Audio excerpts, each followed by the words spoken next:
So, welcome to this session on greater adaptability. So, with all of the uncertainty in the world, we are looking for leaders, particularly inclusive leaders, who have the ability to make sense of all of this ambiguity and provide some clear and succinct direction. Right. So, we're looking for leaders who have greater adaptability.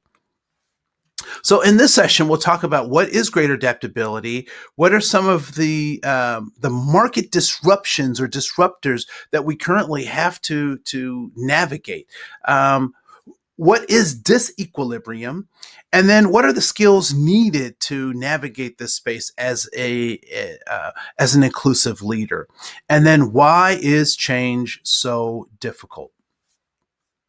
So Fostering a again, sense of we'll have belonging. this introduction and you can A watch sense that of at your belonging. time. But I just want to hit the highlights of this particular section. And so what is greater adaptability? Well, it refers to the flexible ways of thinking and agile cognitive approaches to change and complexity. So it's a way of thinking in the face of complexity and change.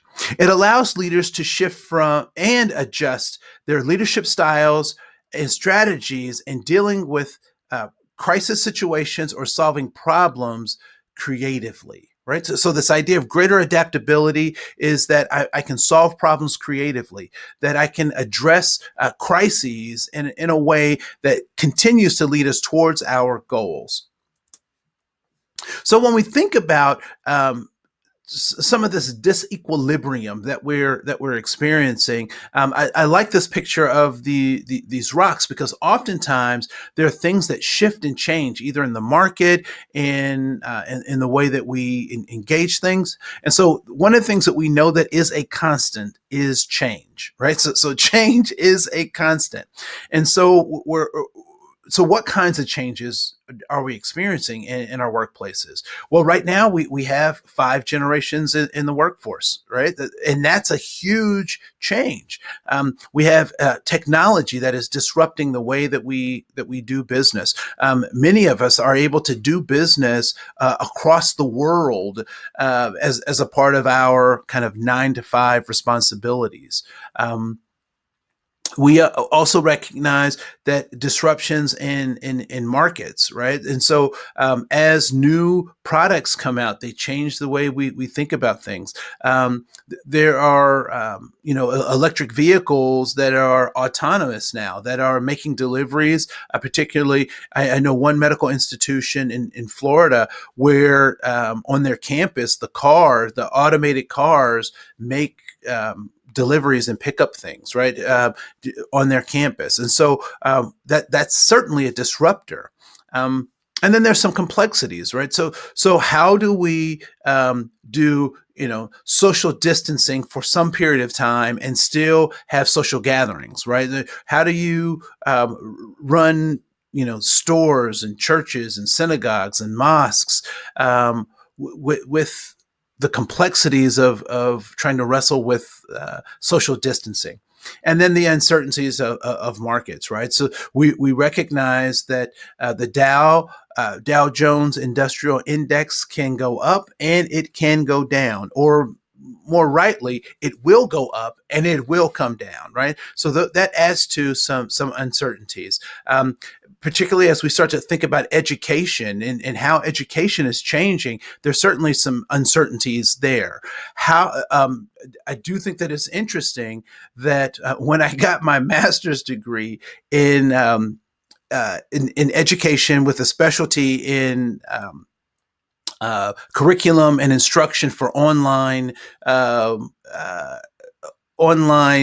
education, people were like, what is that degree? I don't understand what that is, right? But now it is a very sought after career choice, right? So I appreciate that. And so these uncertainties, we need leaders that can actually drive us to think critically. And so how do you get the best out of people? How do you given all of the chaos that oftentimes is around us, and how do we make sense of that things? And those are the things that inclusive leaders need to adapt to. So here are some ways to become greater at adapting to situations. Recognize that not one size fits all. So that one answer for a situation, it maybe in the past that worked, but as we look towards the future and the complexities that we're dealing with, that we need to have more than one way of thinking about how to solve a problem. And so, where we may have gone with just a vote, consensus models of decision making may be necessary given whatever task we're after, right? And so recognizing that one size does not fit all. We have 5 generations in the workplace, that technology and online and distance learning is changing how we interact, that we're managing multiple cultures, just in our teams as well as in our organizations. So how do you manage that? That kind of disruption in your workflow, and also how do we also, while we're managing that, how do we also make sure that we're being equitable and that we're including people in our processes? How do we get used to a new normal, right? How do we get used to a new normal? And many of you can recognize what is could be a challenge for some people about this map, and I challenge. Let's just say what's going on with this map. Some people would say that it's upside down, right? Which is interesting because that's a perspective, right? That's a perspective, and so is this map wrong? I would say it's not wrong.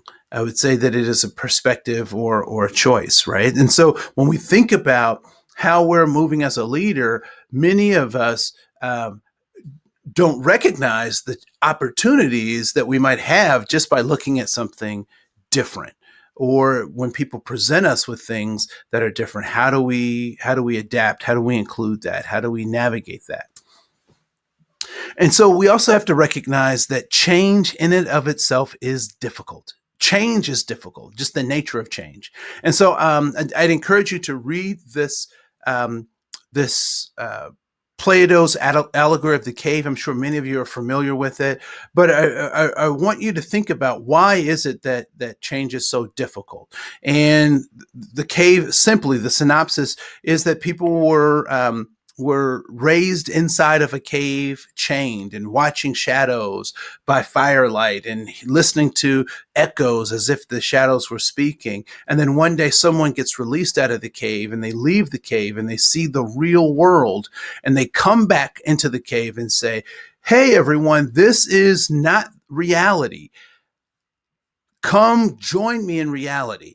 And I want you to think about or read how they respond to that person who was trying to free them, right? And so when you think about how and why change is so difficult, maybe we can have a bit more empathy for folks, but also think strategically about how we help them adapt and deal with a change in their environment. And most of the changes that we're trying to adapt to are not things that are in our control, right? They're not in our circle of control. So what does it take to be an adaptive leader, right? So first, one of our first primary responsibilities is to help recalibrate emotions about change, right? So change isn't happening because it's you. Like, change is after you, and it's trying to inflict things on you. However, people can have real emotional responses to change. It could feel like loss. It could feel like the grieving process as they're recognizing how things have changed, right? People get nostalgic, and I remember when, and this is how it used to be. And those things are fine and good to do, but we can't get stuck in those emotional spaces because there's still work to be done. There are goals to be accomplished. And also, as a leader, put yourself in the other person's shoes, and recognize that change can be different. Consider new opportunities in the face of of these shifts and these change. So not necessarily seeing change as a bad thing, but actually as an opportunity to do something new or different or unique. And create collaborative plans to address shifts and challenges, right? So put this back on your team, put the things that you can. Have them come up with some of the solutions given this new, or at least brainstorm with them how they can look at this change as an opportunity as opposed to a problem or a removal of something, and then communicate augmentations and adjustments as needed, right? So one of the things that people, particularly if there's a leader that people trust and they because the leader has demonstrated themselves to be trustworthy, the more you can communicate with folks, the more they're willing to participate with you as these changes come and adjust, right? And so there have been lots of stories of organizations that have just been up front and said, we lost so many millions of dollars this year. We're going to have to do some furloughs. How, as a group, how do we? What might be some ways that we can look at these furloughs? And in some organizations, people have actually employees have actually volunteered or gave suggestions on rolling furloughs so that the pain was kind of spread equally throughout their organization. And so these are the kinds of opportunities that we can gain if we're looking at being an adaptive leader. When we look at challenges as such, as opposed to looking at them as problems. And we also want to be a proactive leader, right? So there's the circle of things that we cannot control, and then there's the circle of things we do control. And so when we operate from the things we can control, then we are being a proactive leader. When we are being responsive to a world that is inundating us with information or requirements, and we're not acting on those things, we're responding to those things, we're said to be a reactive leader. And so what I would suggest is that we think about what are the strengths of our group, what are the strengths of the individuals, how do we maximize those in the face of this opportunity, as opposed to the negative aspects of looking at change. And so this ends this particular part of our session. I look forward to seeing you in our next session. This is Andre Koen.